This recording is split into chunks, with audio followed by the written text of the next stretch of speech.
inconvenientes, pero bueno, creo que es parte de la virtualidad. Bien, quiero que me cuenten básicamente de un tiempo a esta parte. Este es un diplomado al que me han invitado, al que me han pedido participar y contribuir para que hable yo respecto de los actos de investigación que realiza el Ministerio Público, específicamente en los delitos de lesiones, los delitos sexuales, los delitos de acoso, ¿cierto? Entonces, un poco sobre eso es que hoy día yo voy a hacer algunos comentarios, ¿sí? Entonces, quiero ver si ese es el tema correcto, si eso es lo que me toca abordar para los efectos de empezar a hablar de esta problemática. ¿Es así? Sí, doctor, esos son los temas. Muy bien, gracias, Cindy, perfecto. Bien, como todos ustedes saben, a mí me gusta mucho tener sesiones interactivas, que mis participantes también activen sus cámaras, porque eso hace que podamos tener una sesión bastante más dinámica, y si es posible, podemos intervenir, podemos interactuar, y ustedes pueden sentirse con todo el derecho de en el momento que consideren necesario, en el momento que consideren pertinente, ustedes pueden hacer las intervenciones que consideren necesarias, hacer algunos aportes, discutir conmigo si es que con algún aspecto que estoy conversando no están de acuerdo. Y en general, las sesiones interactivas creo que son lo más deseado, ¿sí? Entonces, en esa medida, gracias María García, perdón, es la primera en conectarse con su cámara, y a todos los que se pueden conectar con sus cámaras seguramente van a hacer que esta sesión sea mucho más agradable de ser llevada, ¿sí?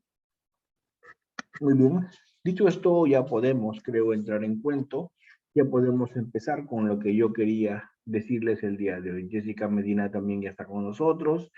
Muchas gracias, Jessica, y a todos los que así lo han decidido hacer y se están conectando también conmigo. Tengo a Cindy Centurión, a María García, a Jessica, a Flor Guevara. Ya ves, ya así no me siento tan solo. Ya yo veo que somos varias personas que estamos interactuando en esta sesión. Primer caballero, Silver Jesús, también está conmigo, Paola Camacho, ¿ven? Ya nos estamos integrando cada vez más personas en esta sesión. Heidi, también muchas gracias por participar con nosotros y bueno, vamos a poder debatir, creo, de una mejor forma. Bien, lo primero que les quiero decir esta noche que estamos conversando es que en delitos sexuales, en delitos de género, en delitos de acoso, no han habido pocas, sino bastantes modificaciones. ¿De acuerdo? Estos delitos han sido de un tiempo a esta parte modificados, y la concepción que se tenía respecto de los delitos de género ya no es la misma. La concepción de los delitos sexuales tampoco ya no es la misma que la que se tenía años atrás. ¿De acuerdo? Para empezar, si queremos hablar de los delitos sexuales, si queremos hablar de los delitos de violación sexual, para empezar con este tema, por ejemplo, la situación ha sido considerablemente modificada.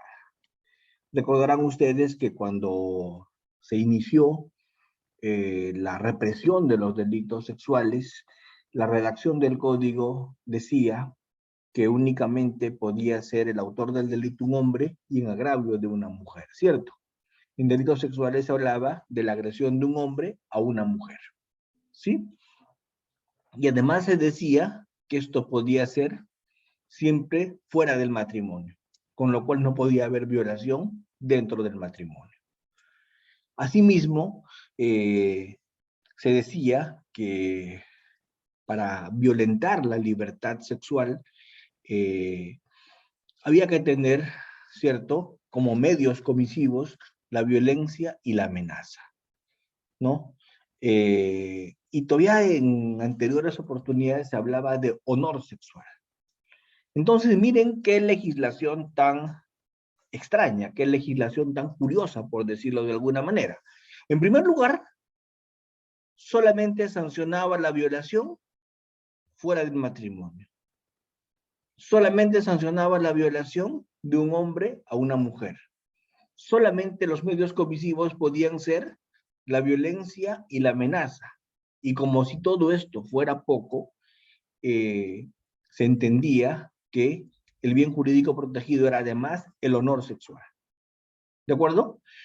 Hoy día, toda esa vieja concepción que había sobre delitos sexuales ya cambió.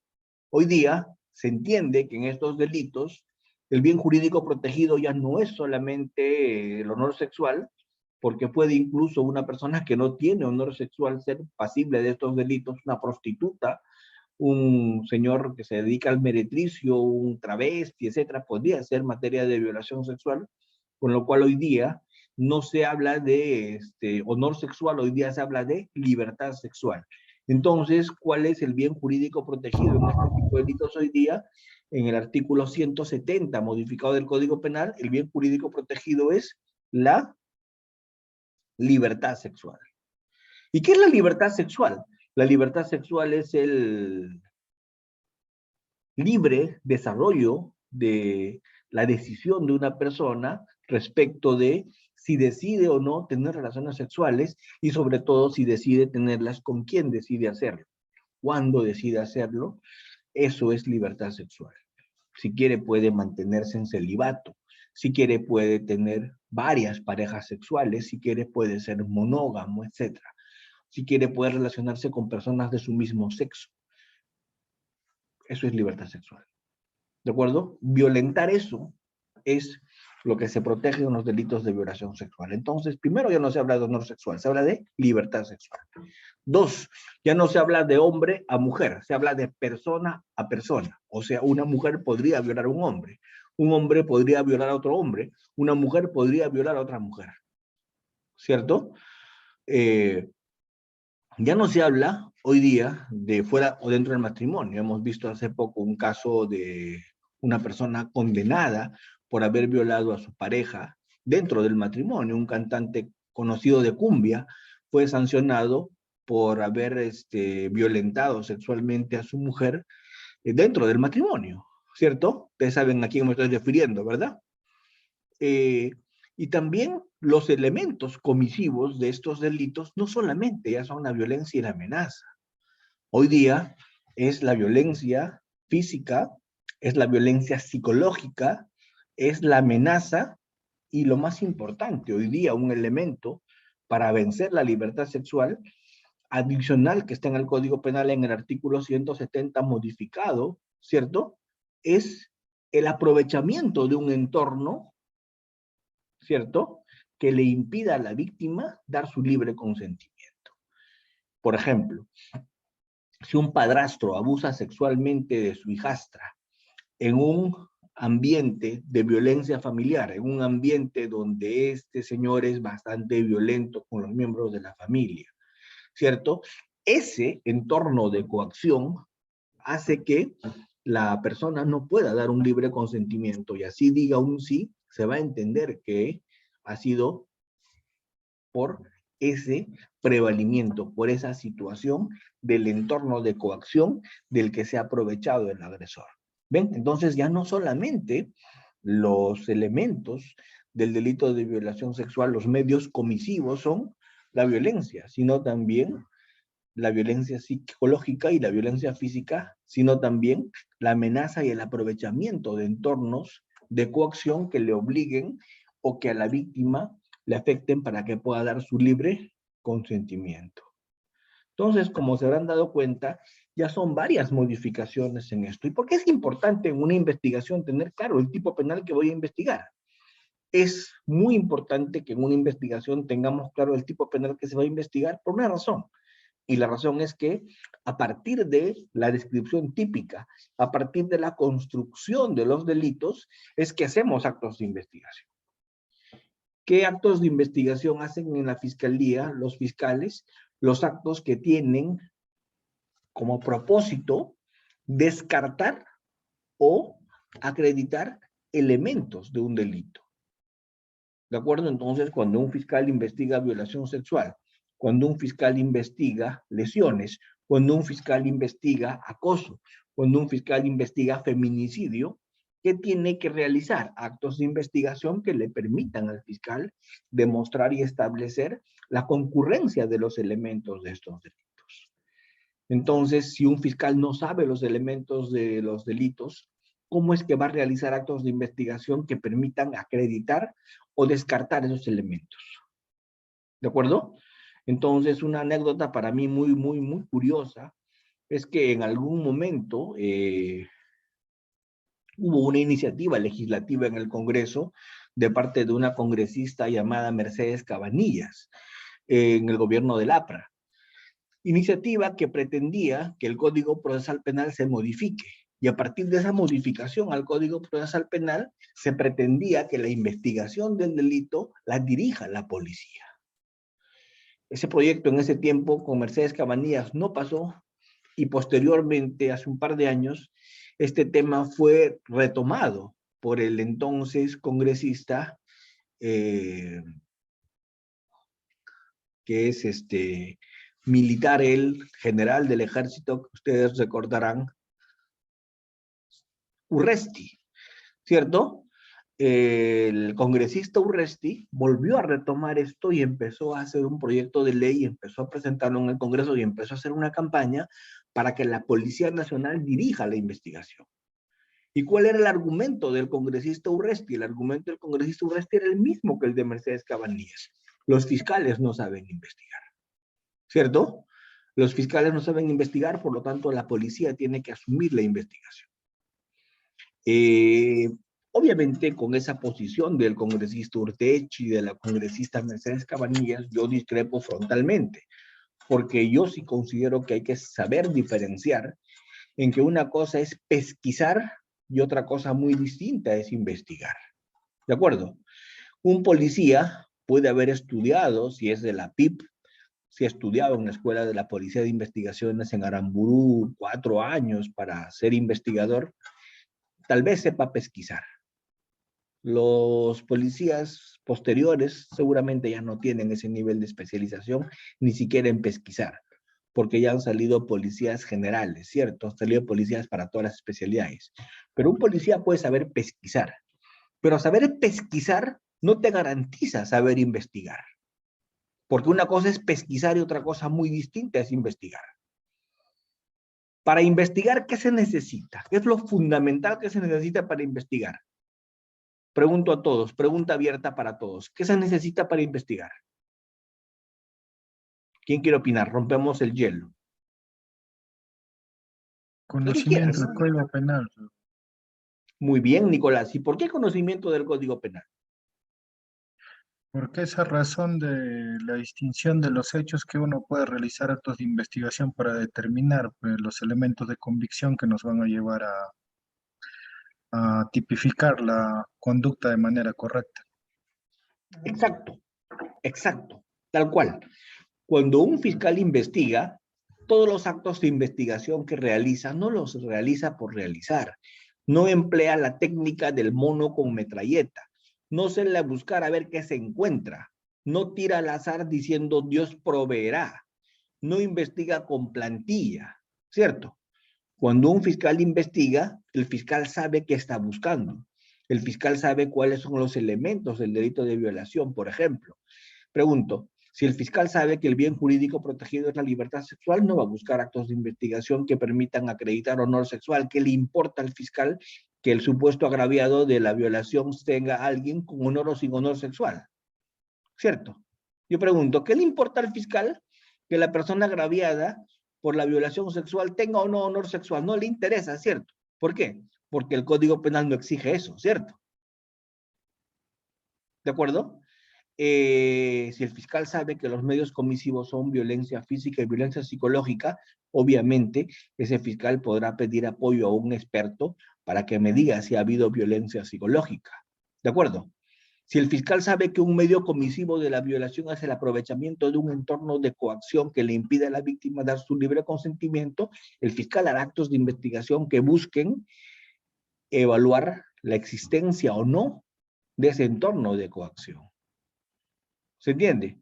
Entonces, yo como fiscal, ¿qué es lo primero que tengo que saber para hacer una investigación? Tengo que conocer los elementos de los delitos que estoy investigando, porque de lo contrario, ¿cómo dispongo actos de investigación para descartar o acreditar esos elementos? La única forma de investigar es conocer bien los elementos del delito. Si yo no entiendo los elementos del delito, ¿cómo puedo saber investigar? ¿Cómo puedo investigar? Dice, el que tiene acceso carnal, el Código Penal. Preguntó, el que no sabe qué es el acceso carnal, ¿qué va a investigar? Acceso carnal es introducción del pene. Eso significa acceso carnal, ¿cierto? Y el código dice acceso carnal, ¿cierto? Un acto análogo. ¿Qué es acto análogo? Introducción, ¿cierto? De alguna parte del cuerpo, algún objeto con forma de pene por la vagina o por el ano. Y acceso carnal necesariamente por la boca, por la vagina y el ano, ¿ven? Entonces, esos son los elementos del delito de violación. Si tú eres abogado, los conoces. Entonces, cuando a mí me invitaron al Congreso y me dijeron que yo vaya a hacer saber en el Congreso la posición del Ministerio Público respecto de la dirección de la investigación, yo lo que dije fue algo muy puntual. Yo lo que dije fue lo que estoy diciendo en este momento. Una cosa es pesquisar y otra cosa es investigar.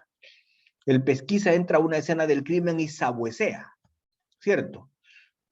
Aplica luminol para ver si ha habido sangre, ¿de acuerdo? Recoge evidencias luego de aplicar una técnica de espiral, una técnica que pueda realizar por flancos, hacer unos trazos de abordaje distintos de pronto. El que sabe pesquisar aplicará la teoría del intercambio de Edmund Locard. El que sabe pesquisar establecerá, buscará información de partes de objetos, documentos, acopiará información de testigos, realizará peritajes. Ese sabe pesquisar, ¿de acuerdo? Pero aquel que sabe pesquisar no hace absolutamente nada si no conoce los elementos del delito, o sea, si no tiene conocimientos jurídicos, porque solo el que tiene conocimientos jurídicos sabe qué elementos necesita la norma, ¿cierto? Y qué elementos la norma exige para que se acredite un delito. Por ejemplo, el que no conoce en violación los elementos de una norma no va a saber que la edad es importante, porque si la persona tiene entre 14 a 18, es un delito. Si la persona tiene 14 y 18 y ha habido engaño, es otro delito. Si la persona tiene 14 a 18 y ha mediado violencia o amenaza, es un delito. Si la persona tiene más de 14 años y lo que se le ha puesto es incapacidad de resistir aplicándole una pepa, una sustancia química que lo ha dormido, ese es otro delito. Si la persona encontró a alguien en esa situación y abusó de la persona cuando estaba en un estado de inconsciencia, será otro delito. ¿Ven? Entonces, en que si la persona tiene menos de 14 años, será otro delito. Y cuando la persona tiene menos de 14 años, no estaremos hablando de violación sexual como bien jurídico protegido la libertad sexual, sino estaremos hablando de indemnidad sexual. Esto es que será irrelevante el consentimiento y será irrelevante acreditar si ha habido la existencia, ¿cierto?, de los elementos que van a buscar conjurar la libertad de una persona. Los medios comisivos va a ser absolutamente irrelevante en personas de menos de 14 años. ¿Por qué? Porque en personas de menos de 14 años, aun cuando hayan dado su libre consentimiento, va a ser delito de violación sexual. ¿Correcto? No sé si estamos entendiendo lo que voy diciendo. Entonces, ¿qué cosa quiero poner como primera conclusión de esta noche para ya ir aterrizando en temas concretos en esta conversación que me han pedido tener con ustedes? ¿Qué es la primera conclusión que quiero zanjar esta noche con ustedes? ¿Qué es lo primero que debo decir y precisar esta noche con ustedes? Lo primero que quiero precisar con ustedes es que no se puede investigar si no se es abogado. No se puede investigar si no se tiene conocimientos jurídicos. Esto es, si no se conoce el Código Penal de una manera exacta. Entonces, cuando les repito, me invitaron al Congreso a hablar de estos temas, yo dije, una cosa es pesquisar y otra cosa es investigar. Y si me van a decir quién dirige la investigación, el que dirige la investigación tiene que ser un abogado. Porque solo alguien que es abogado especialista en materia penal puede saber qué se necesita acreditar cuando se hace una investigación. Y puede saber qué actos de investigación realizar para decantarse por una u otra figura criminal o decir que hay un sobreseimiento o un archivo del caso. ¿De acuerdo? Entonces, cuando me preguntaron, pero señor fiscal Almanza, díganos usted, ¿quién debe dirigir, la policía o la fiscalía, la investigación? Yo dije, desconozco, señor, la realidad de la policía. Yo no puedo hablar por la policía. En la fiscalía lo que le puedo decir es que todos los fiscales son abogados. Y la mayor parte de los fiscales tienen maestrías, tienen doctorados en derecho penal. ¿Cierto? Eso puedo hablar de la fiscalía, pero estamos aprendiendo todavía en la fiscalía derecho penal. Yo no sé, de pronto la policía, acá el señor ministro presente de repente nos dirá que la policía tiene más cantidad de abogados especialistas que la fiscalía. Tal vez. Entonces, si eso es así, si la policía tiene más cantidad de abogados especialistas que la fiscalía, la policía debe dirigir la investigación, ¿cierto? Pero si la policía no tiene abogados especialistas en materia penal, pues ¿de qué estamos hablando? Creo que eso fue suficiente para que esas leyes las tiren a la basura, esos proyectos de ley. ¿De acuerdo? Porque no se podía pretender que se dirija una investigación por quien no tiene conocimientos de qué, de derecho, de materia penal, de elementos. Entonces, cuando me hablan de cómo se hace una investigación, yo les digo, primero que tienes que saber, para hacer una investigación, es tener conocimientos concretos y acabados respecto de derecho penal, dogmática penal. Voy a poner un ejemplo tal vez burdo, tal vez gracioso. Conversaba con alguien que no era abogado, que no tenía conocimientos jurídicos, era un periodista, y ese periodista un día me llamó por teléfono en vivo y en directo. Yo no sabía que me estaba tendiendo una trampa y que me estaba soltando al aire, ¿cierto? Me llamó por teléfono y me soltó al aire en un programa radial. Y me dijo, acá tenemos en el audio al fiscal Almanza. Yo estaba en el aire y no me había dado cuenta. Yo pensé que me estaba llamando para preguntarme por algún tema. Y dijo, el fiscal Almanza es pues quien ha decretado que en la muerte de fulana de tal no se trata de un feminicidio. Fiscal Almanza, quería que usted nos explique por qué es que usted en esa investigación dispuso que no era un feminicidio. ¿Qué parte no entendió usted, fiscal Almanza, que quien ha sido victimada es una mujer? Y yo le tuve que explicar al periodista y le tuve que decir, señor periodista, con el respeto que usted se merece, pero para que usted entienda qué es el feminicidio, tendría que darme 2 horas para yo podérselo explicar, ¿cierto? Su ignorancia es tal, le dije, que usted cree que cuando se mata a una mujer es feminicidio, y eso no es así. Uno de los ingredientes del feminicidio es matar a una mujer, ¿cierto? Y el periodista me dijo una barbaridad increíble. Me dijo, pero todos sabemos que es un crimen de odio hacia la mujer, que es un crimen misógino. Yo le dije, ¿quién le ha hecho creer a usted eso, señor periodista? Usted ha visto Los Pitufos seguramente y ha visto a Gargamel. ¡Odio a los pitufos! ¿Cierto? Y usted cree que un feminicida es alguien que odia a las mujeres. Le dije, no, pues señor periodista, eso no es así.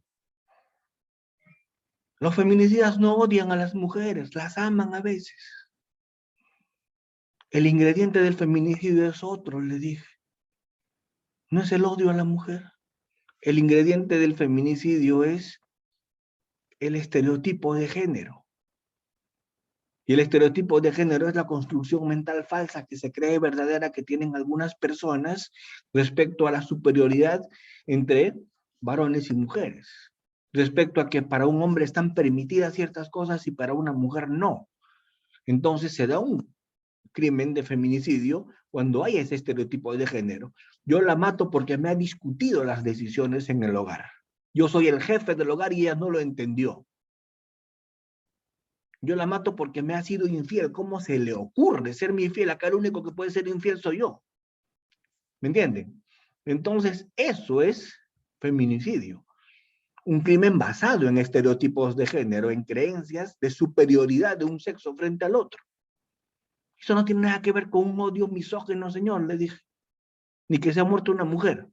En el caso que yo resolví como resolví, era un tema gota a gota. Era un préstamo. Y la mataron a la mujer porque no pagó lo que debía. ¿Cuál es el ingrediente de estereotipo de género, señor? ¿Dónde está el tema misógino? O sea, que el periodista quedó como un estúpido, realmente. ¿Me entienden? ¿Pero por qué? ¿Pero por qué? Porque se metió a hablar ¿de qué? De lo que no sabe, de lo que no conoce. Entonces yo pregunto, cuando alguien va a investigar un feminicidio, lo mínimo que tiene que saber es los elementos del feminicidio, los contextos del feminicidio, la descripción del feminicidio, la jurisprudencia del feminicidio, la fuente internacional a partir de la cual en convenciones de Naciones Unidas se crea este delito. Yo digo, si este pobre ser humano no tiene ni idea de eso, ¿de qué va a hablar? ¿Se entiende? Entonces, ¿qué es lo más importante para realizar una investigación? Conocer los elementos normativos de un delito. Conocer derecho penal parte general. Y a partir de conocer derecho penal parte general, ¿cierto? Yo puedo hacer actos de investigación. Cierto día un policía discutió conmigo. Y el policía me dijo, a ver, ¿qué me va a enseñar a mí usted? Pues yo le dije, a ver, señor, para empezar, este es un delito de peligro abstracto y no de peligro concreto. Esto es una ley penal en blanco y además es un delito de encuentro. Pucha, que el tipo estaba pues en la estratosfera, no tenía la más mínima idea de lo que yo le estaba hablando, ¿cierto? ¿Cuándo es un delito de peligro abstracto? Que no se necesita, sino una presunción juri et de juri, o sea, no admite prueba en contrario. ¿Qué quiere decir eso? Es una posibilidad de peligro que no admite prueba en contrario. ¿Sí? Es una presunción juri et de juri. ¿Es una ley penal en blanco? Una ley penal en blanco quiere decir que necesita una norma extrapenal para que le llene de contenido al tipo penal. Estoy hablando de un delito de tráfico de drogas, ¿cierto? ¿Dónde se establece si es una sustancia psicotrópica? ¿Dónde se establece si es una sustancia tóxica o si es una sustancia, lo que dice el Código Penal cuando habla del TID, ¿cierto? Dice sustancias psicotrópicas, estupefacientes o drogas tóxicas. ¿Dónde se establece cuáles son esas drogas?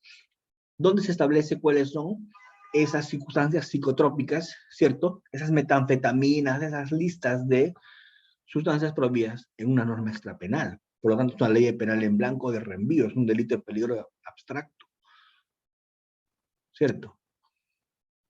Entonces, pregunto, si el policía pues no entiende de esto porque no llevo derecho penal parte general bien, ¿cierto? Y a duras penas ha leído el Código Penal, ¿de qué estamos hablando? ¿Se entiende? Por eso les digo, ¿qué es lo más importante para investigar? Entender derecho penal. Porque el derecho penal, ¿qué me sirve? El derecho penal me sirve para que yo pueda saber qué necesito para acreditar delitos. Porque no se olviden de una cosa, y tal vez la más importante que les voy a decir hoy día. Cuando un fiscal realiza una investigación, no la realiza para satisfacerse él. Cuando un fiscal realiza una investigación, lo que necesita es ese resultado de su investigación llevársela ante un juez, para que ese juez, luego de un debate con la defensa, decida si es que ejerce o no el jus puniendi del Estado. ¿Estamos? Entonces, eso creo que es el punto de partida y lo más importante en una investigación. Saber qué necesito acreditar. Y a partir de lo que necesito acreditar, haré actos de investigación correspondientes. En un delito de violación, pediré la partida de nacimiento. En un delito de violación pediría informes sociales. En un delito de violación pediría informes psicológicos. ¿Por qué informes psicológicos? Porque puede haber violencia psicológica. ¿Por qué informes sociales? Porque quiero acreditar el tema de coacción. ¿Por qué una entrevista única en cámara Yesel? Porque la declaración de la menor no se puede dar una y otra vez. Y se tiene que copiar con los que tienen que estar presentes allí, los psicólogos y todos los demás, para que ese examen sea una entrevista única.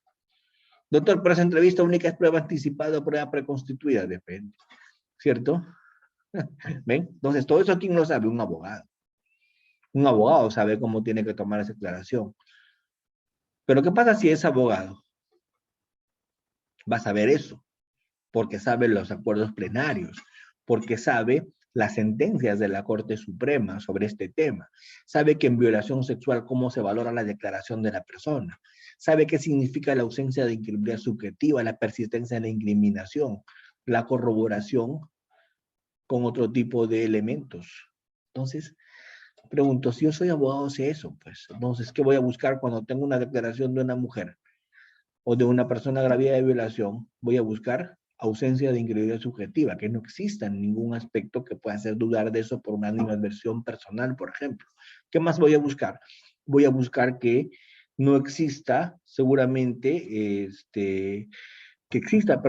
corroboración periférica. Verificaré que ha habido una persistencia en la incriminación, que no han habido sino cambios mínimos, pero el núcleo de la información se ha dado desde la primera declaración. Entonces, vamos, ¿ven? ¿Qué necesito? Saber derecho penal. ¿Cómo una investigación si no sé derecho penal? ¿Qué hago en una investigación si no sé derecho penal? ¿Qué actos de investigación pido? ¿Qué cosa busco satisfacer? Cuando se investiga, se hace una investigación programática. Cuando se investiga, se hace un dibujo de ejecución. Cuando se investiga, la persona ya tiene en mente qué cosa quiere establecer o descartar. ¿Sí o no? Por ejemplo, a mí como fiscal, desde que me llaman al levantamiento de un cadáver, yo inmediatamente ya estoy mirando qué cosa pudo haber pasado y pensando en mi código penal. Por ejemplo, ¿qué tal si el tipo lo encuentro muerto en la vía pública, pero está con documentos, pero está con dinero, pero está con reloj? ¿Qué cosa descarto? Robo, ¿cierto? Pregunto, si ingresó el día de ayer al Perú, según su movimiento migratorio, ¿qué cosa descarto? Crimen pasional. Nadie se mete en crímenes pasionales en 24 horas, ¿cierto? Entonces yo pregunto, si este tipo tiene 24 horas en el Perú y lo mataron y no le robaron, ¿dónde estoy apuntando? Ajuste, ¿cierto o no? Por algún tema que tiene que ver seguramente con criminalidad organizada. Porque nadie lo matan por gringo, ¿o sí? Es raro, ¿cierto? ¿Ven? Entonces ya voy buscando elementos, ya voy corroborando información, pero eso porque yo entiendo derecho penal y entiendo figuras delictivas. Entonces, conclusión, doctores. ¿Quién debe dirigir la investigación? El fiscal.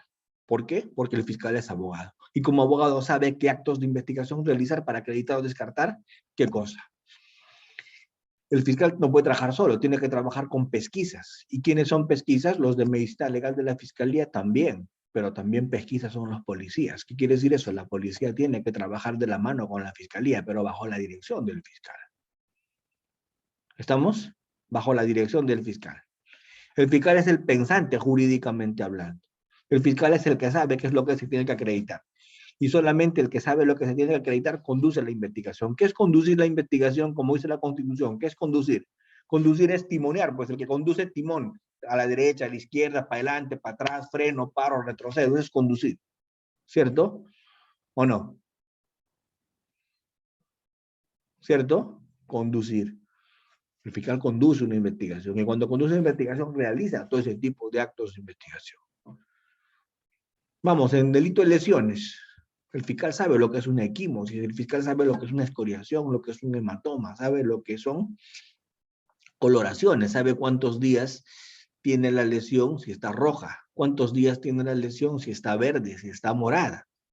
Por la coloración sabe cuántos días han ocurrido, porque hay protocolos que le dicen eso al fiscal. ¿cierto? Sabe que hay que mandar siempre en lesiones a un médico legista.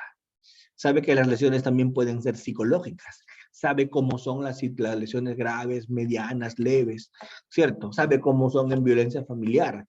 Sabe cuántos son los días de detención facultativa. ¿O no?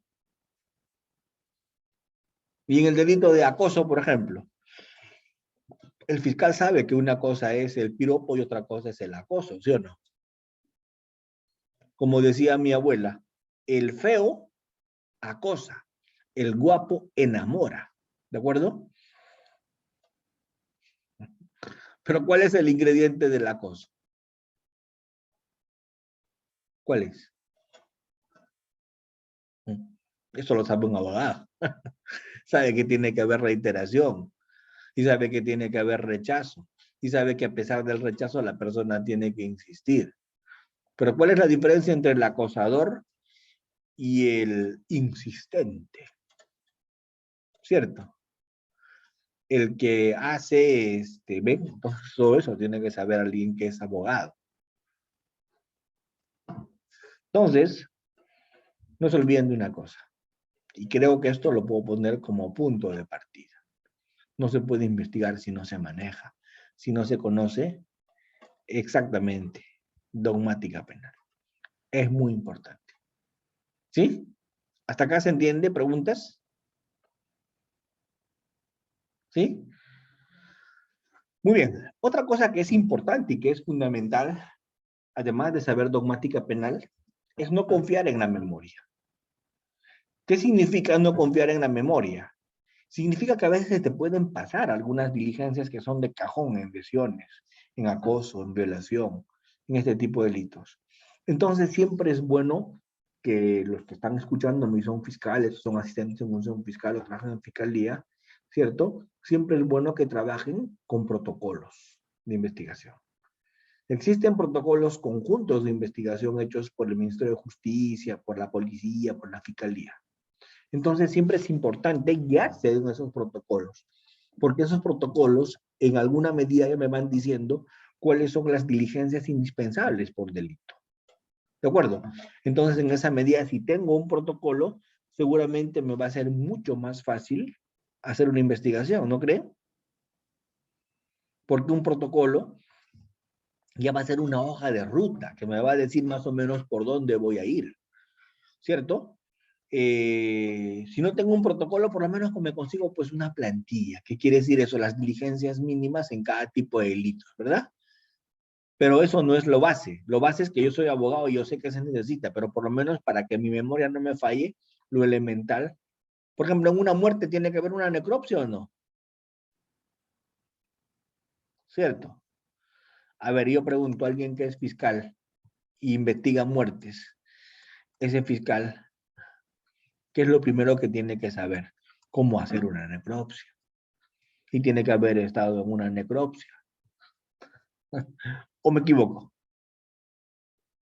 A ver, voy a poner un ejemplo. A ver, yo he conocido fiscales que son carne de tercera. Esto es puro nervio, ¿de acuerdo? No son capaces ni siquiera de entrar en una, en una necropsia. Entonces, ¿qué ocurre? Cuando ingresan, tienen que estar presentes primero en el examen de prendas, porque examinar prendas en un cadáver es fundamental, porque las prendas podrían tener rayones, perforaciones, y las prendas son muy importantes, entonces cada prenda hay que revisarla y analizarla bien, porque la prenda puede tener mucha información, ¿cierto? Los zapatos, la ropa. ¿Luego qué? Luego tengo que mirar el cadáver, pero de cabeza a pies. Tengo que revisar el cadáver por fuera, piel.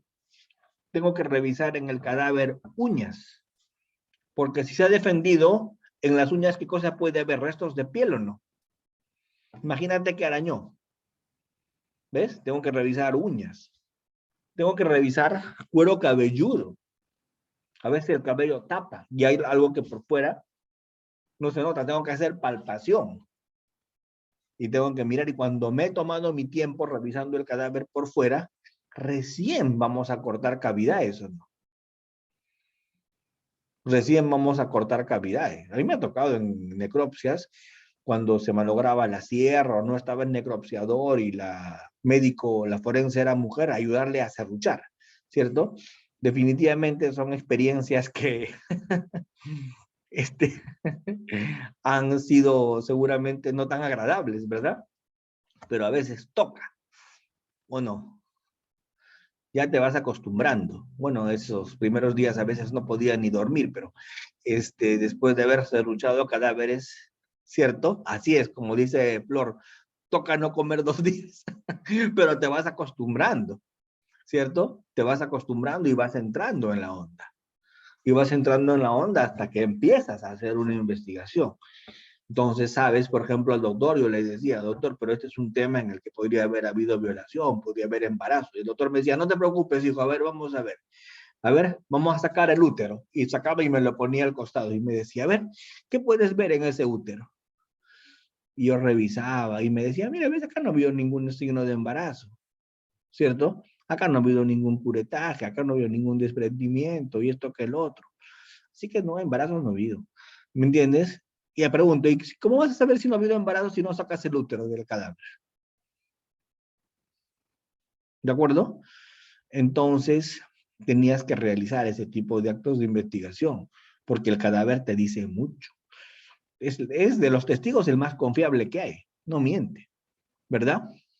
Todo te cuenta, todo lo que le han hecho. ¿A partir de qué? A partir de las huellas, a partir de los vestigios que pueda tener y que pueda mostrar. Entonces es importante en la investigación la minuciosidad y la exhaustividad.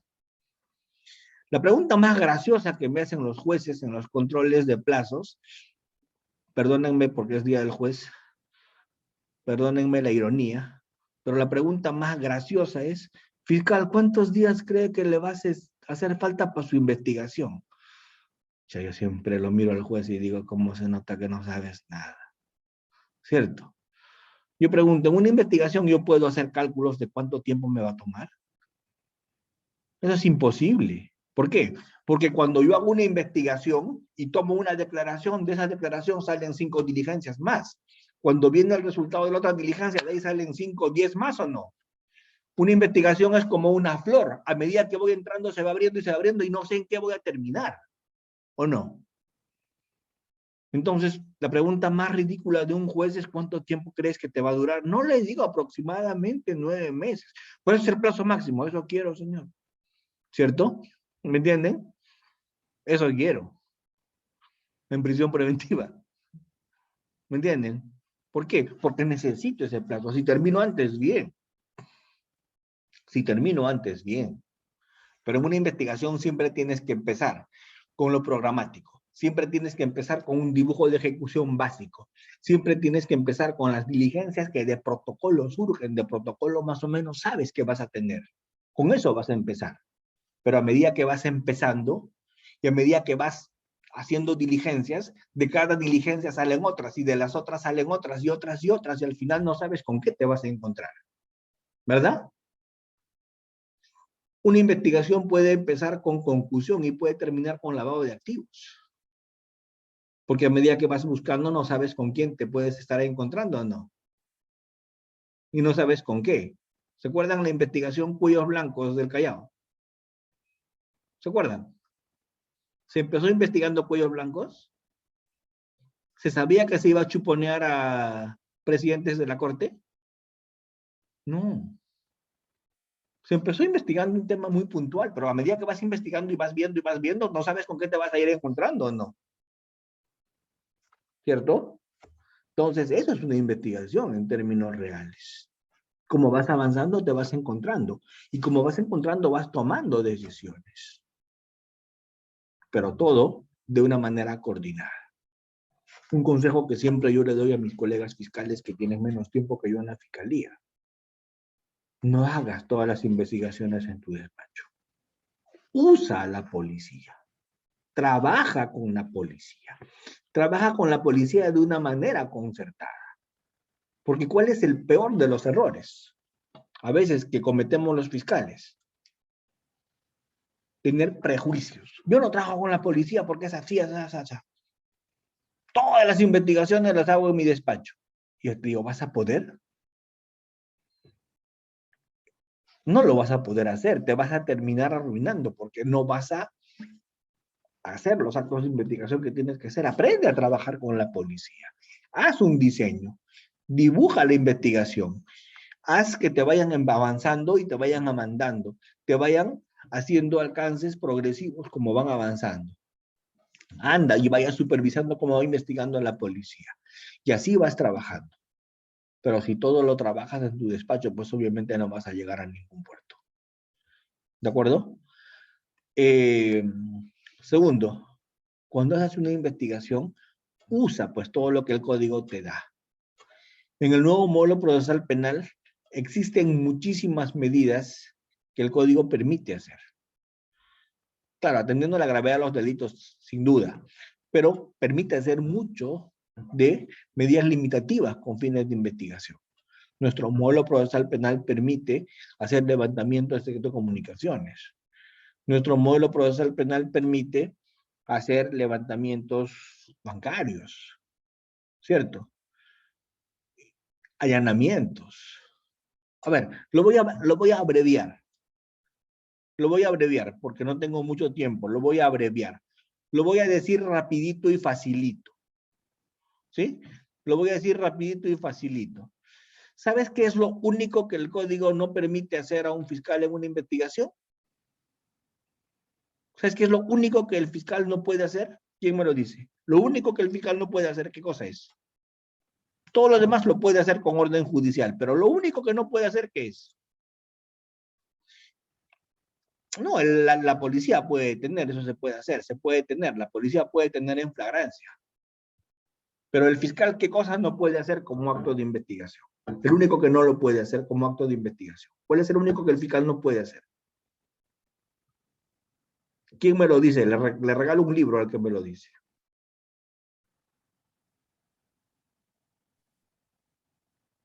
¿Qué es lo que el fiscal no puede hacer? El fiscal puede hacer todo. Levantar secretos, romper la puerta de una casa, meterse a hacer un allanamiento. ¿Qué es lo que el fiscal no puede hacer? El fiscal te puede tirar al piso, enmarrocarte con la policía y sacarte sangre contra tu voluntad. Te puede sacar cabello contra tu voluntad. Te pueden tomar muestras contra tu voluntad. Te pueden meter máquinas dentro de tu cuerpo. Te pueden hacer intervenciones corporales. Te pueden escanear por dentro. Te pueden tomar placas. No, el fiscal, claro que no puede sentenciar, pero sentenciar no es un acto de investigación. El fiscal puede recoger objetos, claro que sí.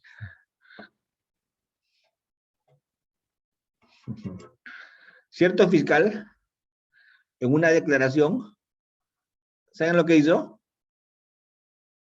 Declaración de una persona. Está declarando. Está con su celular ahí. El fiscal agarró y le quitó el celular. Queda. ¿Cómo así? Queda, ¿no? Para investigar. No te preocupes que Puede voy a ser una pedir mañana. investigación privada. No puede ser una investigación privada. Sí puede, pero lo tiene que hacer con el conocimiento del juez posterior. Confirmatoria. Ya, les voy a abreviar. ¿Sabes qué es lo único que el fiscal no le puede hacer a una persona? Todo le puede hacer. Sacarle sangre contra su voluntad, sacarle fluidos, tomarle placas, meterse a su casa, meterse a sus comunicaciones, quitarle su celular, mirar sus mensajes, ver sus miserias dentro de los huecos más recónditos de su casa. Puede hacer todo un fiscal en una investigación. Todo. No, crear pruebas es delito, eso no, pues obviamente no puede, pero ¿qué cosas no puede hacer que no sea delito? ¿Saben qué no puede hacer? No puede torturar para que confiese. Eso es lo único que el fiscal no puede hacer. ¿Por qué? Porque la no autoincriminación solamente te protege el derecho a guardar silencio. Doctor, me están tomando placas contra mi voluntad, afecta mi derecho a la no autoincriminación. ¿Y quién te está preguntando si quieres o no que te tomemos placas? Te las estamos tomando porque sí. Doctor, me están sacando sangre sin que yo quiera. ¿Y quién te ha preguntado a ti si quieres o no? Te estoy sacando sangre, pero Te estás metiendo a mi casa y estás levantándome el parquet buscando cosas. Exactamente, tengo una orden, hermano. ¿Se entiende? Pregunto, ¿qué es esto? ¿Qué es esto? ¿Qué es? Teléfono celular. ¿Y acá hay información o no? ¿Qué hay Claro, acá? ¿Qué hay acá? fotos, videos, mensajes, llamadas, agenda. Tu correo, tu WhatsApp, Información tu personal. Facebook. Tu vida está acá. Hasta tus videos de varias X. Si yo te quito tu celular, voy a saber a qué página ingresas en internet. Así me entregues reseteado. Yo lo recupero, todo lo que tú puedas haber buscado acá. ¿Cierto? Ya, ¿ves? Y te lo puedo quitar. Todo está permitido en una investigación con el nuevo Código Procesal Penal. Lo único que no se puede, porque te protege la no autoincriminación, es tu derecho a guardar silencio. No te puedo obligar a que hables. ¿Cierto? Antes sí se permitía, ¿se acuerdan? En la Santa Inquisición sí se permitía, ¿verdad? Te subían al potro, te torturaban para que confieses, ¿verdad? Y para que nos cuentes qué ha pasado. ¿Cierto? ¿No creen que debería modificarse la norma? ¿Qué opinan? ¿Debería permitirse o no? No, ¿verdad? Claro, porque no se puede conseguir la verdad a cualquier precio, ¿no? Imagínate, si te torturan, vas a confesar así no seas, ¿o no? Entonces, por eso es que nunca se olviden de eso. Claro, nunca se olviden de eso. Lo único que no se puede hacer es torturar para que declare. Lo demás lo tienes que hacer simplemente conforme a ley. Haces confirmatoria judicial. Antes de hacerlo, orden del juez. Levantamientos, allanamientos, medidas. Y haces. Una investigación se puede hacer. En una investigación, el nuevo código te da muchísimas herramientas. El nuevo código te permite hacer entregas vigiladas, te permite hacer colaboraciones eficaces, te permite realizar diligencias especiales con fines de investigación, te permite meter agentes encubiertos, ¿cierto? Y Dios quiera que la nueva modificatoria que se está gestando en el mundo desarrollado ya está, y espero que hasta el tercer mundo ya llegue pronto, es el tema de los alertadores. Los alertadores es un acto de investigación muy interesante que espero que al Perú llegue pronto. ¿Saben lo que son los alertadores o no? No, otros no. A ver, ¿quieren que les explique qué son? No son los vecinos, aquellas personas que puedan comunicar, ¿cierto? Caliente, caliente, caliente, por ahí va. ¿Sabes quién es el alertador? Alguien que no ha cometido un delito, no ha cometido ningún delito, porque si habría cometido se volvería colaborador eficaz. No, este no ha cometido ningún delito, el alertador no ha cometido ningún delito, ¿cierto? Pero ¿sabes qué? Se ha ganado, pues. Se ganó. ¿Qué hace el alertador? Testigo. Es como una especie de testigo. Ah, sí, la doctora Virginia lo ha llamado bien feo al alertador. La doctora Virginia lo ha llamado soplado. En otros países le dicen sapo, ¿cierto? Otros le llaman chivato. ¿Sí? Ya. ¿Quién es un alertador? Un alertador es lo que está regulado en otros países, ¿ah? Por ejemplo, trabaja en el PJ y mira que cierto juez, él trabaja como secretario y mira que cierto juez es un corrupto y está haciendo cobros indebidos. ¿Cierto? O mira en una municipalidad que hay algún acto de corrupción de parte de los funcionarios, o mira cualquier delito que se esté cometiendo. ¿Qué hace el alertador? Saca su celular, toma fotos, pone su celular con el audio y graba. La información comprometedora la fotocopia y la sustrae. ¿Y qué hace? Tiene el chisme, ¿cierto? Pero tiene el chisme solo con su dicho o documentado.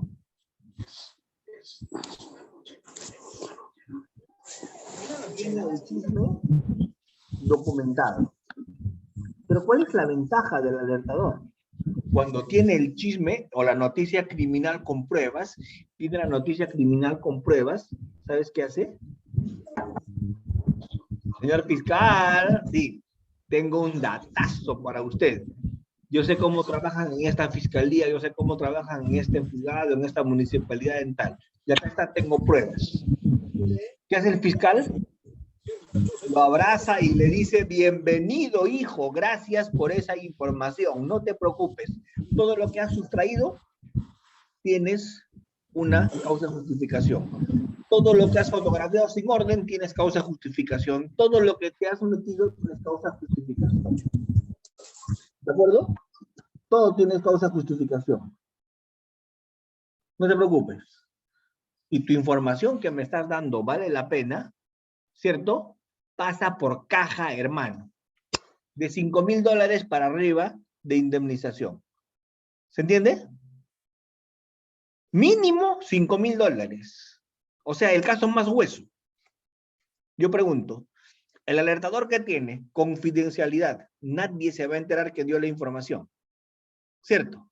El alertador que tiene una sola exigencia, que la información que me dé sea acreditada. Yo la pueda verificar, corroborar y utilizar. Y si me das eso, pasa por caja, hermano. Cobra. Nadie se va a enterar que has cobrado. Así que, esto es una maravilla. Redes de corrupción han caído en Europa con esto. ¿Cierto? Y el alertador, ¿qué tiene? Su recompensa. ¿Cierto? Claro, hay gente que le va a decir soplón, chivato. ¿De acuerdo? ¿Cierto?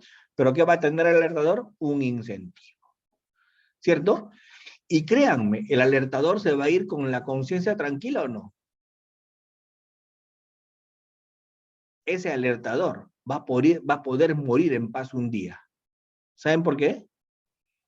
Porque ese alertador un día va a decir, para algo he vivido, por lo menos gracias a mi información, algunos corruptos están presos, ¿cierto?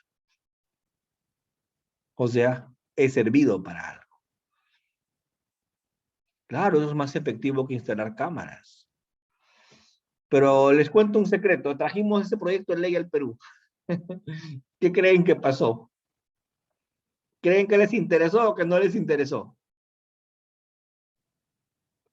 No. ¿Por qué? Porque en el Perú somos garantistas. Garantistas, entre comillas. Ese garantismo es lo máximo, ¿cierto? O sea, la palabra, el garantismo, tiene dos acepciones. Es una palabra polisémica. Garantismo significa los que siguen la escuela de Alvarado Bayot, Alvarado Belloso, de Ferrajoli, ¿no? Garantismo. Y garantismo, los delincuentes que para cobrar y coimear y justificar sus decisiones usan la palabra garantismo. Entonces tiene esas dos acepciones. La de los delincuentes y la de los seguidores de la escuela de Ferrajoli y Alvarado Belloso. ¿Cierto? Cada uno conoce garantistas que encuadran en cada escuela, ¿cierto? Yo conozco de ambos. ¿De acuerdo? Yo conozco de ambos. Bueno, en fin. Entonces, eso es importante. Eso es lo agresivo en una investigación. Contar con ese tipo de fuentes, contar con ese tipo de información. Hay algo que les quiero comentar y para mí es muy importante. Tenemos que pararnos en este siglo. Tenemos que pararnos en el momento en el que estamos hoy día. ¿De acuerdo? Y yo pregunto, en el momento en el que estamos hoy día, imaginen 50 años atrás. 50 años atrás era mucho más difícil investigar. Porque yo pregunto, ¿habían celulares? No. ¿Había geolocalización? No.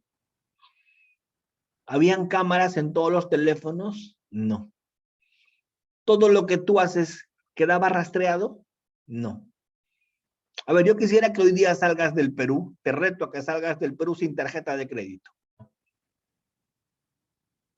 Vas a tener una experiencia traumática si sales del Perú sin tarjeta de crédito. Para empezar, no te vas a poder hospedar fácil en hoteles. ¿Por qué? Porque para que te hospedes, ¿qué necesitas? Tarjeta. ¿De acuerdo? Cuando sales del Perú, ¿por dónde pasas? Migraciones. ¿Cierto? Cuando te mueves con tu familia, hoteles, registras todos. Alguien me decía de cólera, pateando la pared, ni trampear puedo hoy día. Ya no, le digo, hoy día tienes que ser fiel porque es un deber, hermano. ¿Cierto? ¿Por qué? Porque todo lo que haces deja huella.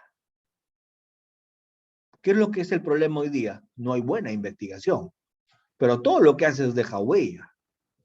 Pregunto, si hablo por teléfono con alguien, queda la llamada registrada, registro de comunicaciones. Doctor Almanza, yo borré mi celular, lo reseté. ¿A mí qué me importa que borres tu celular? El registro queda en la compañía. ¿Estamos? Doctor, yo borré el WhatsApp y a mí qué me importa que borres. Eso queda allá.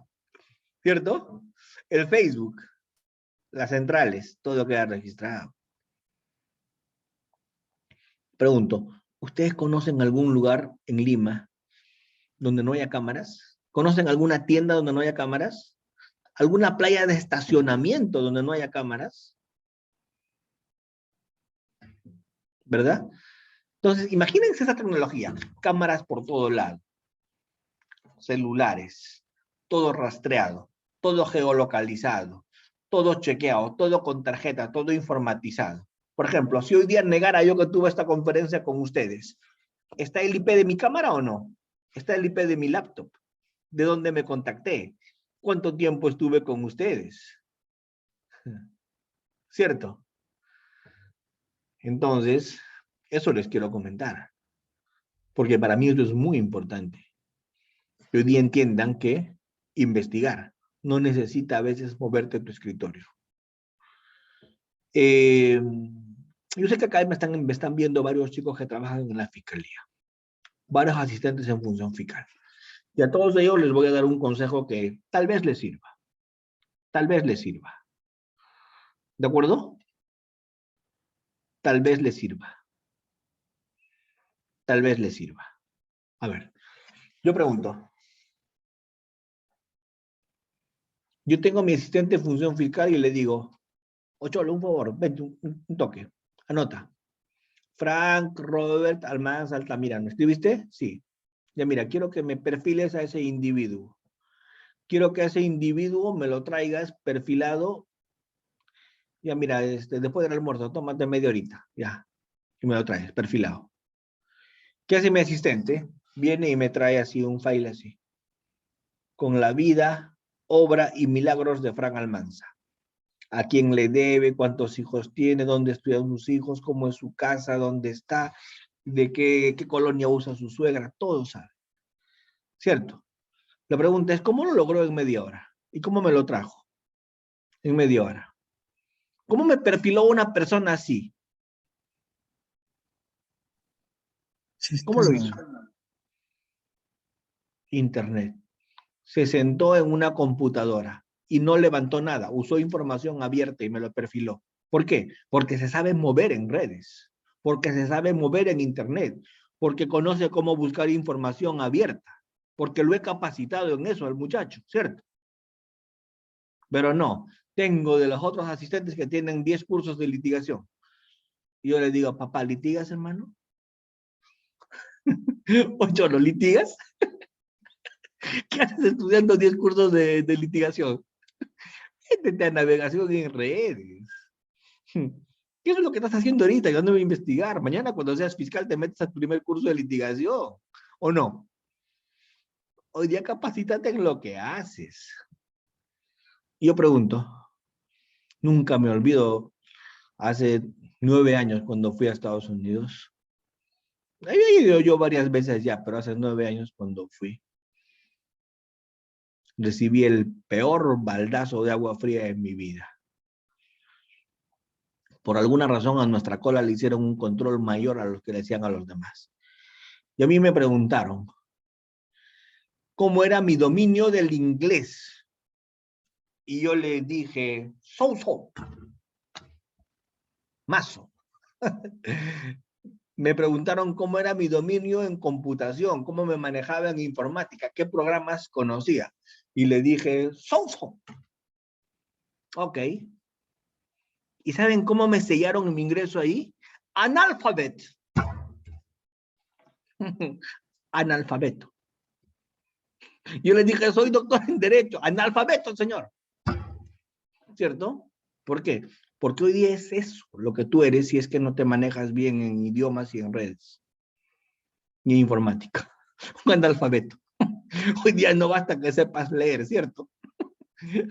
O sea, eres un analfabeto si no te manejas en lo que hoy día todo el mundo se maneja. Entonces, métanse en eso.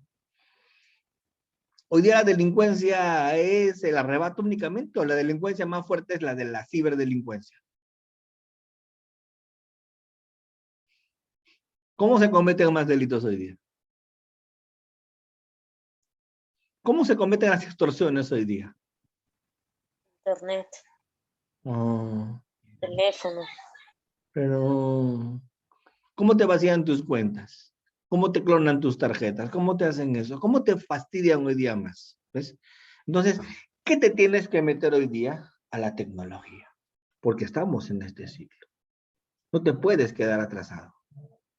¿Cierto? ¿De acuerdo? La gente está todavía investigando lavado de activos con testaferros. Con testaferros, ese era del siglo pasado, ¿cierto? Hoy día el lavado de activos, ¿qué se usa? Criptomonedas, Bitcoin, ¿cierto? O sea, ¿ven?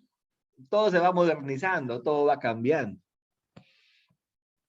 Entonces, por lo menos hoy día, de esta conversación que estamos teniendo, llévense eso. Llévense eso. Algunos tips.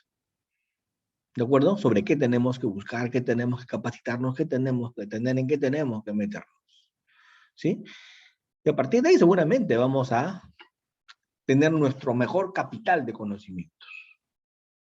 Porque todo te va a quitar en la vida, chicos, no se olviden. Eso es importante. Pero ¿qué es lo único que no lo vas a perder jamás? ¿Qué es lo único que no te van a quitar nunca? Tu capital de conocimiento. Eso no lo pierdes.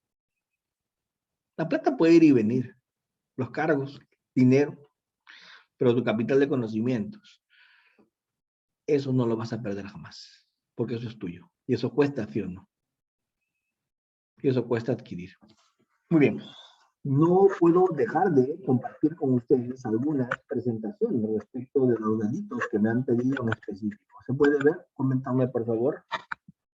¿Se ve? Sí, se ve, doctor. Sí, profesor, sí. Dice acoso, ¿cierto?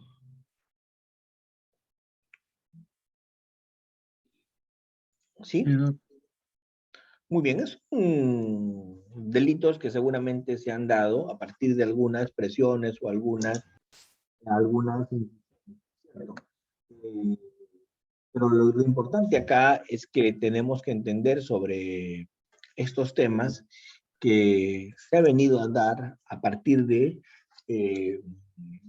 este fenómeno que se ha venido dando en el mundo de la igualdad de derechos entre hombres y mujeres. ¿Cierto?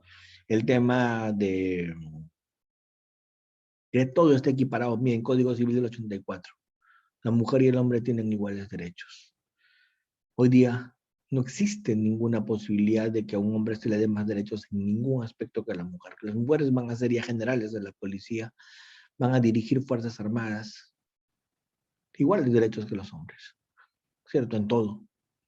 Ya no hay hoy día sino hasta un derecho a poner primero el apellido de la mujer y primero el apellido del hombre, que era lo último que mantenía. Era el último rezago del machismo que había en el Perú. ¿Cuál era?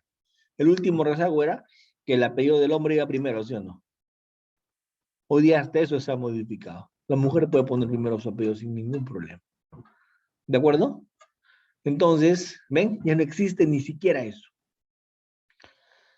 Sin embargo, esto ha generado pues rechazo.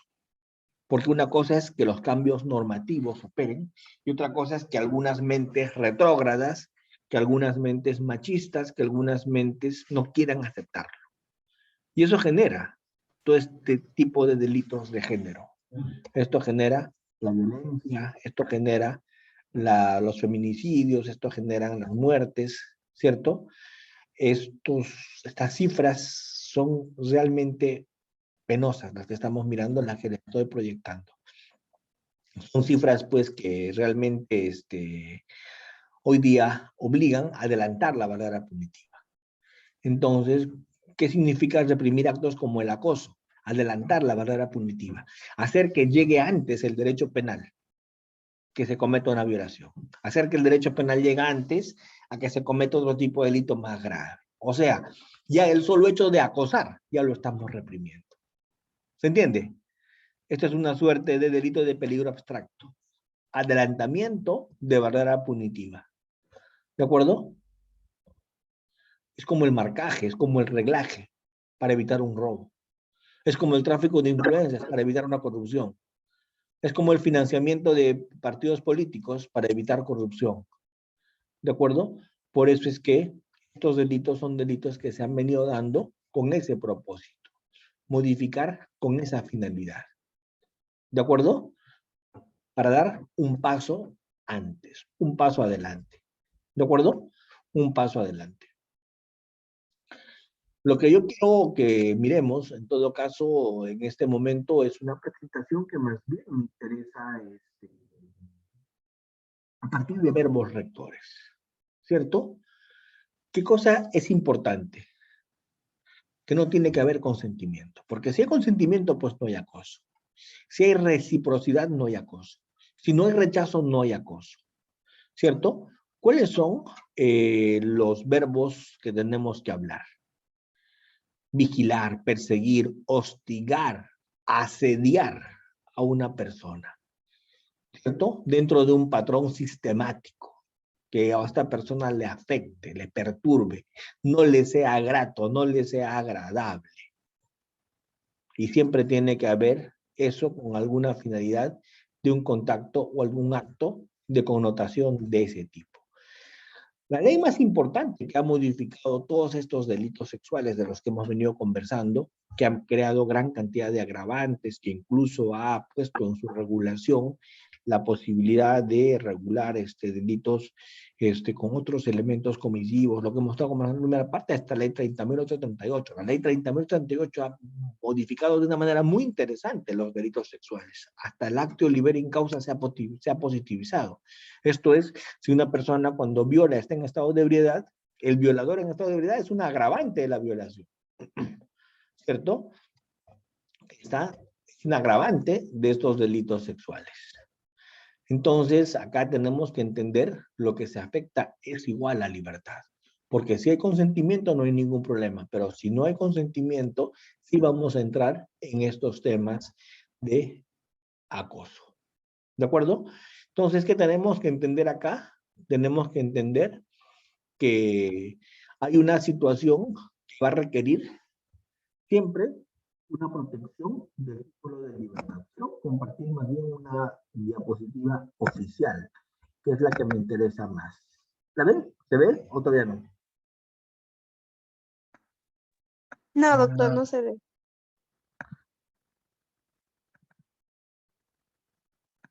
¿Ahí la ven? Todavía. Sí, doctor, se ve. ¿Sí? Ah.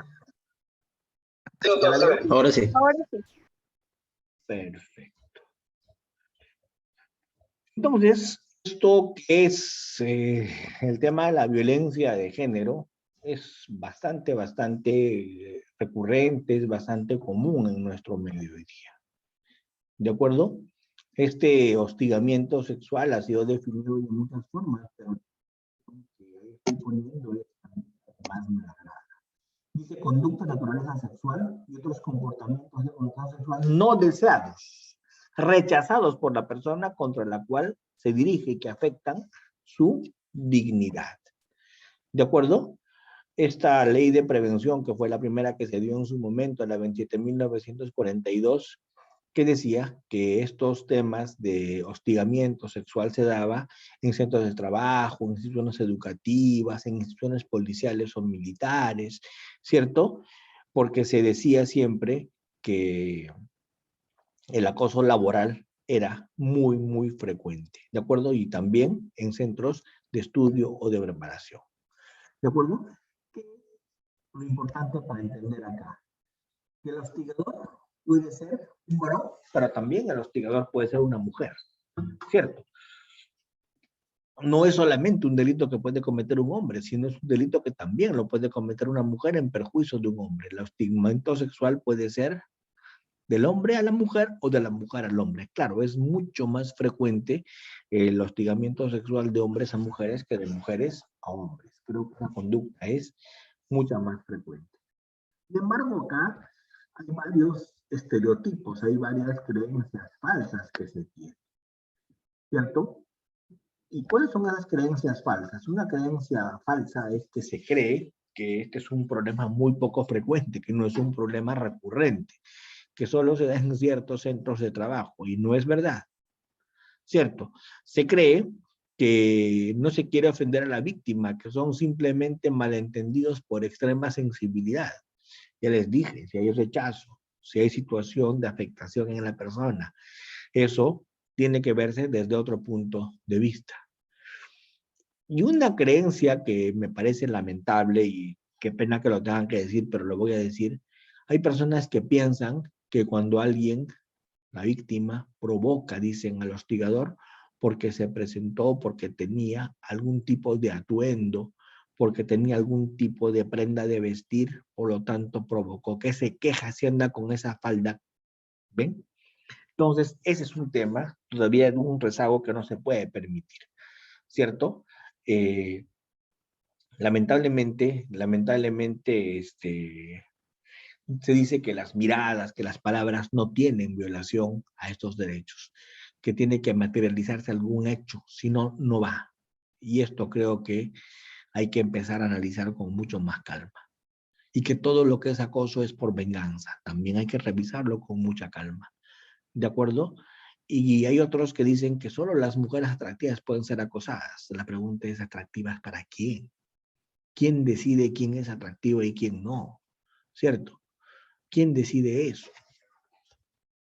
¿Cuál es el canon de belleza que acá se podría imponer? Por eso es algo que es bastante lamentable, pero muy real. ¿De acuerdo?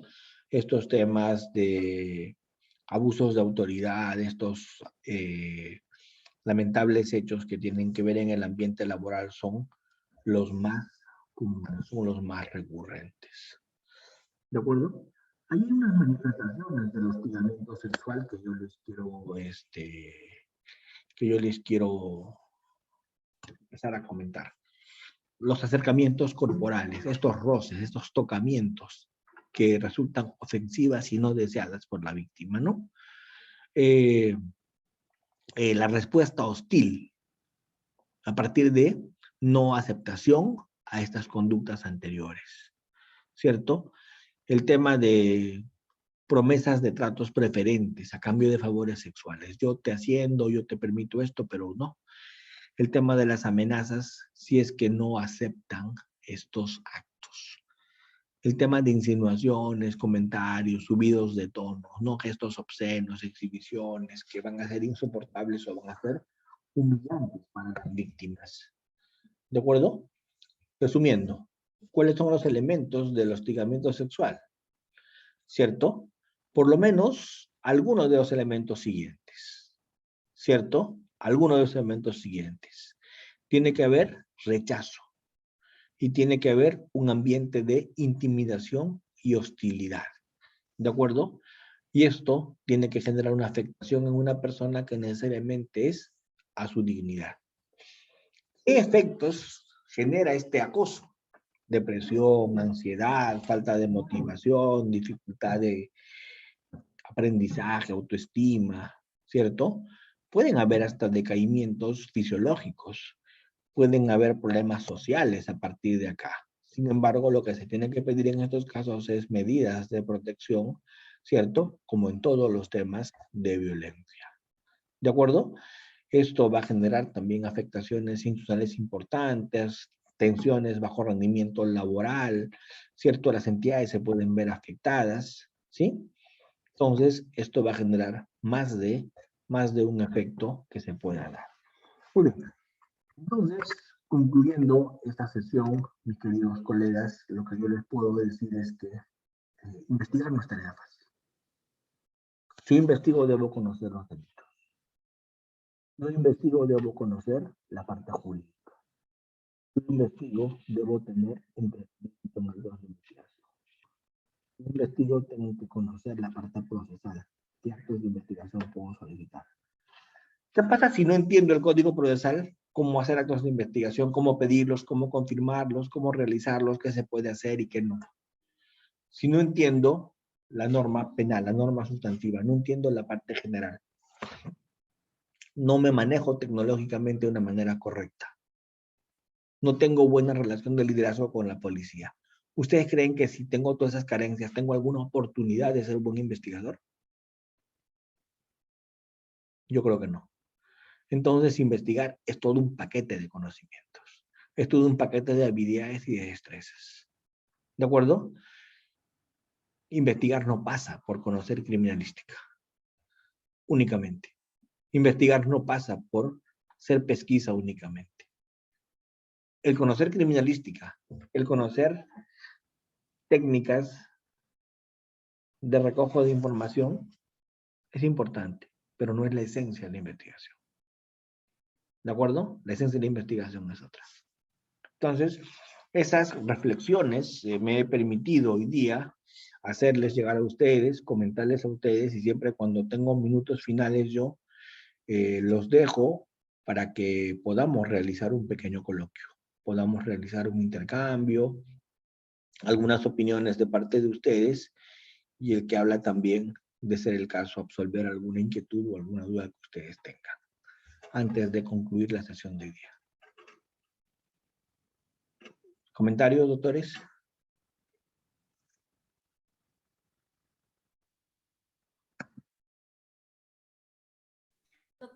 Doctor, buenas noches. Muchas gracias, doctora, por participar. Adelante. Doctor, bueno, he escuchado atentamente. Estamos hablando de los delitos contra la vida, el cuerpo y la salud. Usted ha tocado estos delitos también contra la libertad sexual y la indignidad sexual. En el caso del feminicidio y el delito de lesiones o de agresiones en contra de la mujer y los integrantes del grupo familiar, ¿qué criterios usted nos podría gozar para poder diferenciar una tentativa de feminicidio y un delito de lesiones o agresiones en contra de las mujeres y los integrantes del grupo familiar? Porque muchas veces el Centro de Emergencia Mujer siempre solicita que se adecue el tipo penal a feminicidio en grado de tentativa porque, por ejemplo, se indica, pues, la gravedad indica de que el sujeto activo, el investigado, cogió un arma punzocortante y la quiso lesionar.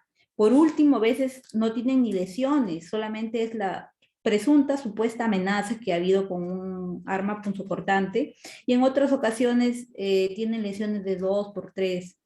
¿Qué criterio podríamos aplicar ahí para poder diferenciar estos dos ilícitos penales y poder hacer una adecuada tipificación? Gracias, doctora. Bueno, no solamente en el delito de feminicidio, en todos los delitos tenemos que aplicar máximas de la experiencia. ¿De acuerdo? Es obvio que si a una persona cojo un cuchillo, que es un arma punzo penetrante, y con ese cuchillo le ataco y la persona se mueve y logro incrustarle el cuchillo a la altura del hombro o a la altura del brazo, eso no es lesiones. Las máximas de la experiencia que nos dicen, cuando se asesta un corte a esa altura del cuerpo, es porque se tuvo qué intención. ¿Qué se buscó? Matar. ¿De acuerdo? Entonces, es independiente el daño que se haga. Yo le puedo disparar a una persona en la cabeza, pero no darle en la frente, sino peinarlo. A mí no me podrían peinar porque no tengo pelo, pero alguien que lo tenga, lo puedes peinar porque la bala podría pasar, ¿cierto? ¿O no?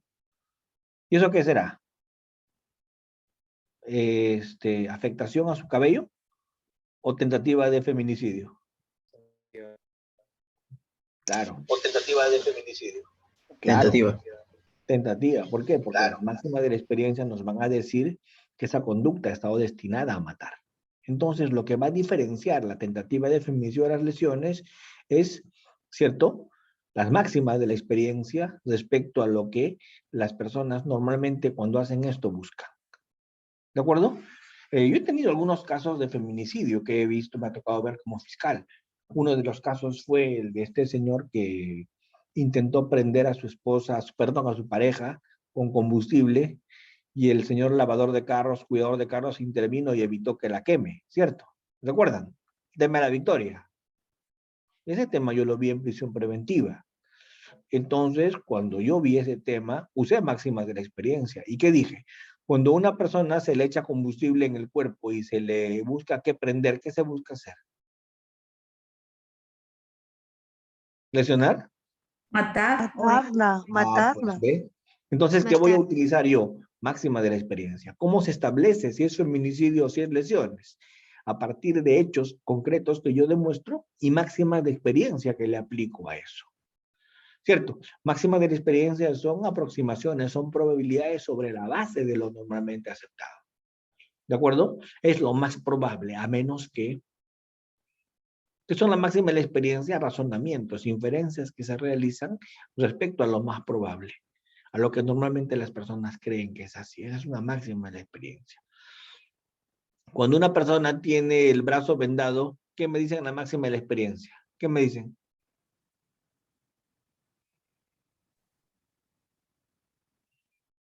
Si la persona tiene el brazo vendado, ¿qué me dicen en la máxima de la experiencia? Que tiene una lesión, de repente te ha fracturado, una dislocación. Esas son máximas de la experiencia. Si a la persona le veo con el brazo vendado, obviamente está lesionado, ¿cierto o no? A menos que sea su moda. ¿Recuerdan a ese jugador de fútbol de la Alianza Lima que siempre usaba su mano vendada? Y no porque estaba lesionado, sino era su moda, ¿ves? Entonces, toda máxima de experiencia tiene una excepción, a menos que, ¿cierto? Entonces, si no se prueba ese a menos que la excepción, queda la máxima de la experiencia. Yo pregunto, las personas que le tiran combustible a alguien y le prenden fuego es que quieren matar, a menos que, ¿cierto?, estén haciendo un número circense, ¿cierto? Y después inmediatamente va a agarrar un extinguidor y le va a apagar, ¿no? Entonces, ¿con qué vamos a establecer si la intención es matar? Con máximas de la experiencia. Y no se olviden que a partir de el resultado no se califica el feminicidio, sino a partir de el comportamiento. El comportamiento es de feminicidio o de lesiones. Si a una persona le muelo a golpes en las piernas, en los brazos, ¿le quiero matar o le quiero lesionar? Lesionar. ¿Ves? Máxima de la experiencia. ¿Cierto? Lesionar. Pero si agarro un ladrillo y se lo aviento en la cabeza. ¿Cierto? Caso doloso. Pero si agarro un ladrillo y se lo aviento en la cabeza. Caso doloso. Homicidio. Claro. Doctor, y si le cae el ladrillazo en la cabeza, le produce un traumatismo encefalocraneano y se muere un mes después en el hospital, ¿qué cosa es? ¿Eso es lesiones graves seguidas de muerte? No, hermano. Eso es lesiones graves seguidas de muerte. Eso es homicidio. ¿Por qué? Porque el homicidio se califica cuando se realiza. Homicidio. ¿Por qué? Porque el homicidio se califica cuando se realiza. ¿Estamos? El resultado puede pasar en 6 meses, en un año. El homicidio se califica cuando se realiza. La diferencia es que si no se murió, quedó en tentativa. Y si se muere después de 6 meses, se adecua el tipo penal y ya no será tentativa, sino será homicidio consumado. ¿De acuerdo? Claro, si es que se murió por esa razón. ¿Estamos? ¿Se acuerdan de esta chica de Villagreda? Ella fue prendida con gasolina. Ya. ¿Se murió en ese momento? No. Yo después, Eso varios es. después. Así es. Esa chica fue la conducta calificada como tentativa de feminicidio, ¿sí? Sí. Y cuando se murió casi después de un mes, la conducta fue modificada a feminicidio consumado. ¿Estamos? Entonces, eso tiene que tener en cuenta, doctor o doctora, perdón, para resolver lo que hemos conversado, ¿sí? Doctor, buenas noches. Una pregunta. Adelante, doctora. A raíz de que están tocando el tema del feminicidio, ¿puede producirse un delito de feminicidio cuando se agrede a una mujer trans? No, lamentablemente no. Lamentablemente el feminicidio no es respecto de una mujer trans. No porque lo diga yo, sino porque ya la Corte Suprema ha sentado en eso un precedente, ¿cierto? De que es un delito de un hombre hacia una mujer y no de un hombre hacia un hombre trans, ¿cierto? O menos de una mujer hacia otra mujer. Es un tema bien discutible, ¿cierto? Pero al estar nosotros hoy día en un estado en el cual nos basamos con precedentes vinculantes, nos basamos con acuerdos plenarios, nos basamos con pronunciamientos de ese tipo, creo que lo que toca es acatar, ¿cierto? Entonces, ese es un tema que pues parece que ya ha sido por ahora resuelto en ese sentido, por ahora. Si me preguntan mi opinión particular, yo creería que desde que es trans y desde que se le inscribe ya con un transgénero, debería ser materia también de feminicidio, ¿cierto? Pero es mi opinión. Y como les he dicho, mi opinión poco importa, porque ya hay acuerdos plenarios en ese sentido. ¿De acuerdo? Gracias, doctor. No, al contrario, a ustedes muchas gracias. De verdad que ha sido muy placentero estar acá, haber conversado estos temas que me han encargado y yo como siempre digo, Dios mediante, si en otra oportunidad tienen a bien invitarme, yo feliz de reunirme, de conversar y de discutir estos temas tan relevantes con ustedes. Doctor, Sí.